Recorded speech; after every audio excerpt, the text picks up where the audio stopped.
सबको जय मसीह की। Praise the Lord, hallelujah. आइए प्रार्थना करते हैं आज के लिए, डिवोशन के लिए। पिता परमेश्वर, हम धन्यवाद देते और एक शुभ अवसर आप हमें दिए। तो पवित्र पराक्रमी सर्वशक्तिमान परमेश्वर, धन्यवाद। दिन दुखियों पर करुणा करने वाला परमेश्वर, पापियों को पाप क्षमा करने वाला और हर एक लोगों को बचाने वाला परमेश्वर, हम धन्यवाद देते। एक राहगार की तरह तू राह दिखाता है, एक चरवाहा की तरह तू भेड़ों को संभालता है, एक प्यासों को पानी पिलाने वाला मददगार बनकर हर प्रकार से तो लोगों को सहायता करता है। एक डॉक्टर बनकर मरीजों को तो इलाज करता है और निराशा में खोए हुए हर प्रकार के लोगों को तो आश्वासन देता है। इसीलिए प्रभु तेरी महिमा करते, धन्यवाद देते इस वचन के लिए और आज के डिवोशन के लिए। यीशु मसीह के नाम से मांगते हैं, आमीन। ओके, आज हम लोग जो बात करेंगे और वो है एहजिकेल के 15 अध्याय में, और ये है अंगूर की लता की क्या श्रेष्ठता है। अंगूर की लता की क्या श्रेष्ठता है। परमेश्वर कहता कि यूहन्ना का 15 अध्याय में, मैं दाखलता हूँ और तुम डालियाँ हो, और जब हम उसमें बने रहते हैं तो हमारी फलते हैं, तंदुरुस्त रहते हैं, हरा भरा रहते हैं और बढ़ते भी हैं। अगर हम उससे हट जाएं तो हम कुछ भी नहीं कर सकते, ये तो सभी को पता है। यीशु मसीह ने कहा, मैं दाखलता हूँ और तुम डालियाँ हो। यहाँ पर एहजिकेल की किताब में 15 अध्याय में हम लोग देखते हैं, फिर यहोवा का यह वचन मेरे पास पहुँचा, हे मनुष्य की संतान, सब वृक्ष में अंगूर की लता की क्या श्रेष्ठता है। अंगूर की शाखा जो जंगल के पेड़ों के बीच में उत्पन्न होती है, उसमें क्या गुण है। क्या कोई वस्तु बनाने के लिए उसमें से लकड़ी ली जाती है, या कोई बर्तन टांगने के लिए उसमें से खूंटी बना सकती है। बहुत ईंधन बनाकर आग में झोंकी जाती है, उसके दोनों सिरे आग से जल जाते और उसके बीच का भाग भस्म हो जाता है। क्या वह किसी भी काम की है। अगर आप पूरा पढ़ेंगे तो अद्भुत बात कहता। मैं पढ़ता हूँ, देख, जब वह बनी थी तब भी वह किसी काम की ना थी, फिर जब वह आग का ईंधन होकर भस्म हो गई तब किस काम की हो सकती है। इसलिए प्रभु यहोवा कहता है, जैसे जंगल के पेड़ों में से मैं अंगूर की लता को आग का ईंधन कर देता हूँ, वैसे ही मैं यरूशलेम के निवासियों का नाश कर दूंगा। मैं उनके विरुद्ध हूँगा और वे एक आग में से निकालकर फिर दूसरी आग का ईंधन हो जाएंगे, और जब मैं उनसे विमुख हूँगा तब तुम लोग जान लोगे कि मैं यहोवा हूँ। मैं उनका देश उजाड़ दूंगा, क्योंकि उन्होंने मुझसे विश्वासघात किया, प्रभु यहोवा की यही वाणी है। हमें कभी भी परमेश्वर जो आपको, हम पहले भी कुछ नहीं थे, आज भी कुछ नहीं है। अगर आज हम परमेश्वर को जानने के बाद अगर हम परमेश्वर को विश्वासघात करते हैं तो हम कुछ भी नहीं।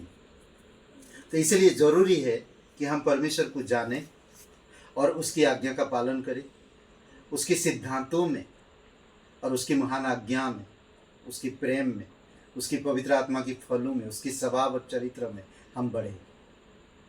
जरूरी है। अब देखेंगे, एक बच्चा जब किसी घर में पैदा होता है तो वो धीरे धीरे ग्रोथ होता है, बढ़ता है, फिर उसका देखभाल किया जाता है। उसी प्रकार आज परमेश्वर हमारी देखभाल करता है। जैसे यरूशलेम के लोग परमेश्वर के विरोध में विश्वासघात करते, यहाँ पर बताता है, और परमेश्वर उनकी विमुख हो गया। परमेश्वर कहते, पहले भी तुम कुछ नहीं थे, अब भी तुम कुछ नहीं हो। इसलिए आज, पहले हम कुछ भी नहीं थे, पर आज हम परमेश्वर में बहुत कुछ है। अगर हम परमेश्वर की आज्ञा माने, परमेश्वर के सिद्धांतों को समझे, परमेश्वर की सच्चाई को जाने, परमेश्वर की आज्ञा का पालन करके हम लोगों का आत्मा को जीते, परमेश्वर की इच्छा अनुसार कार्य करें, तो आप परमेश्वर की नज़र में मूल्यवान हो। अगर हम परमेश्वर उद्धार आने के बावजूद भी अगर हम उसी पुरानी आदतों में रहते हैं तो हमारा हालत बुरा होगा। हमें कभी किसी का विश्वासघात नहीं करना चाहिए, खास करके परमेश्वर को अगर आप उद्धारकर्ता मान लिए हैं तो उद्धारकर्ता के रूप में उसके राज्य में, उसकी महिमा में, उसकी कार्य में आप बढ़ते जाएं।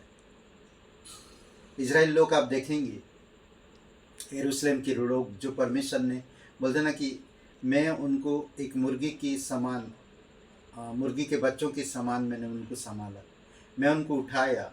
और यिर्मयाह कहता कि यिर्मयाह यशायाह किताब बोलते हैं कि उनकी उनकी उनको त्याग दिए गए थे, उनको छोड़ दिया गया था, मैंने उनको उठाया और अपनाया, मैंने उनको सामत दिया।